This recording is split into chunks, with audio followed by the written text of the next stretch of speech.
Salut à toutes et à tous les amis, le rendez-vous immanquable de la matinée, c'est la revue de presse sur Foot Mercato et on démarre en France avec au programme de la Coupe de France et un choc ce soir entre le PSG et le Stade Brestois. Les deux formations vont se disputer un billet en quart de finale un peu plus d'une semaine après le nul en championnat entre les deux équipes.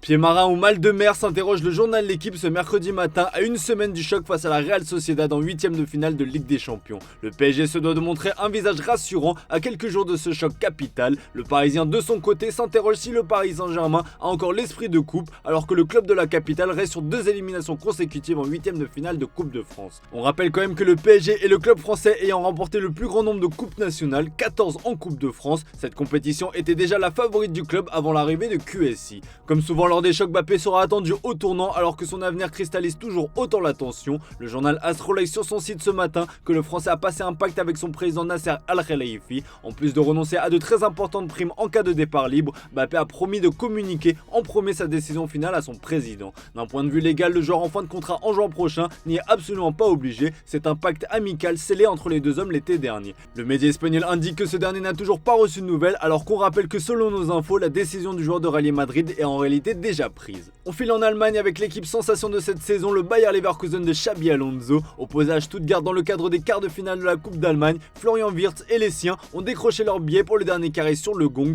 grâce à un but de Jonathan Tah dans les ultimes secondes, victoire 3-2. C'est la folie, placarde le journal Bild dans ses pages intérieures avec le nom du défenseur dans le texte pour lui rendre hommage. L'écurie allemande reste donc en lice pour un formidable triplé comme le relaye le journal Marca dans ses pages intérieures. Pour Sport, la folle épopée continue. Une chose est sûre, le Bayer Leverkusen affole l'Europe et plus particulièrement le coach Xabi Alonso. L'Espagnol est un homme très courtisé. Selon nos infos, Liverpool a d'ailleurs déjà contacté son ancien joueur suite à la décision de Jürgen Klopp de quitter le club à l'issue de la saison. Un coup de tonnerre que les dirigeants ont appris au mois de novembre avant la révélation au grand public il y a quelques jours. Ils ont donc pu avancer sur des pistes et clairement Xabi Alonso en fait partie. Il est même tout en haut de la liste. Le coach de 42 ans assure de son côté se sentir bien en Allemagne et espère mener le Bayern au titre. Les autres pistes citées par la presse étrangère sont Ruben Amorim du Sporting, Roberto De Zerbi de Brighton ou encore Steven Gerrard, la légende de Liverpool, actuel entraîneur d'Al Ettifaq. En Italie, la nouvelle vie de Zlatan Ibrahimovic fait les gros titres. La Gazzetta dello Sport revient sur les coulisses de son nouveau rôle de conseiller à l'AC Milan. C'est simple, le Suédois est partout. Comme vous pouvez le voir, il a été aperçu hier au festival de Sanremo.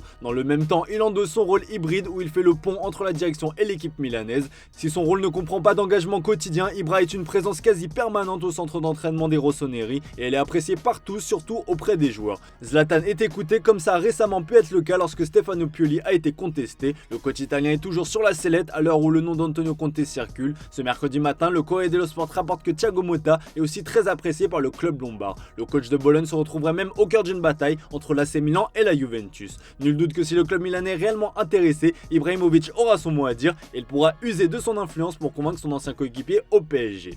En Angleterre, énorme changement en vue du côté de Manchester United. L'arrivée de Sir Jim Ratcliffe au capital des Red Devils va amener une vague de fraîcheur et ça commence par une rénovation d'Old Trafford. Le Daily Star éclaire ce mercredi matin sur sa une. L'ambition du milliardaire britannique est de faire d'Old Trafford le nouveau Wembley du Nord, rien que ça. Le mythique stade des Red Devils construit en 1909 tombe en ruine et a clairement besoin de faire peau neuve. L'ambition est de transformer Old Trafford en un stade ultra moderne capable de rivaliser avec le stade de Wembley qui a une capacité de 90 000 places. Une info reprise en cœur par le Daily Express et le Daily Mirror. Actuellement, Old Trafford peut accueillir 74 000 personnes, mais les projets de réaménagement permettraient d'augmenter cette capacité et de faire du théâtre des rêves le meilleur stade au pays. Dans le rachat des parts conclu par Radcliffe, environ 277 millions d'euros étaient prévus pour la rénovation du stade. Allez, on file en Espagne pour évoquer l'avenir de Luka Modric qui s'assombrit de jour en jour. À 38 ans, le Croate n'est plus aussi indispensable qu'autrefois du côté du Real Madrid. La jeunesse prend le pouvoir dans le milieu madrilène et ce n'est clairement pas du goût du Ballon d'Or 2018. Le journal Sport évoque des tensions entre le joueur et Carlo Ancelotti dans ses pages intérieures.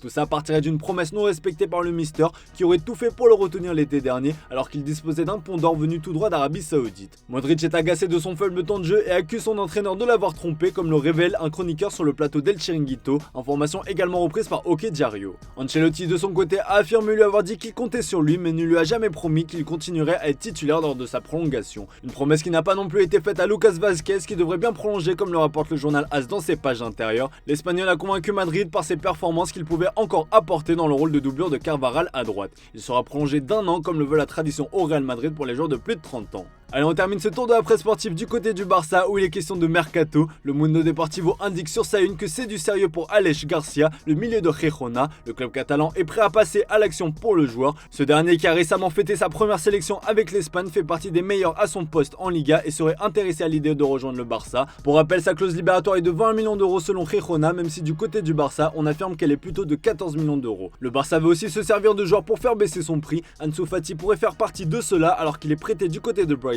Le Daily Star explique dans ses pages intérieures que les coulés souhaitent récupérer 30 millions d'euros pour l'ancien prodige de la Masia. La direction catalane travaille en parallèle sur les prolongations de deux joueurs, Frenkie de Jong et Ronald Araujo. Le dossier du défenseur central est considéré comme urgent bien qu'il soit sous contrat jusqu'en 2026. L'Uruguayen est courtisé par le Bayern Munich qui est prêt à formuler une offre de 100 millions d'euros. La priorité du Barça est de prolonger son défenseur qui est l'un des joueurs les moins payés de l'effectif. Enfin, le successeur de Xavi fait débat en haut lieu et ça crée même des tensions comme l'explique le journal AS dans ses pages intérieures. Pour Joan Laporta, il faut un tacticien plus expérimenté que Xavi avec un caractère bien trempé capable de fédérer un vestiaire. Deux noms se dégagent, Hansi Flick et Jürgen Klopp. Deco de son côté privilégie un profil plus discret qui va donner sa chance aux jeunes. Sa cible préférée se nomme Sergio Conceição, le coach du FC Porto. A noter que son agent est un certain Jorge Mendes, très proche des hautes sphères du Barça. Voilà les amis, c'est tout pour ce matin, merci pour votre fidélité, bonne journée à vous. Comme d'hab, on se retrouve tout à l'heure pour le traditionnel JT Foot Mercato.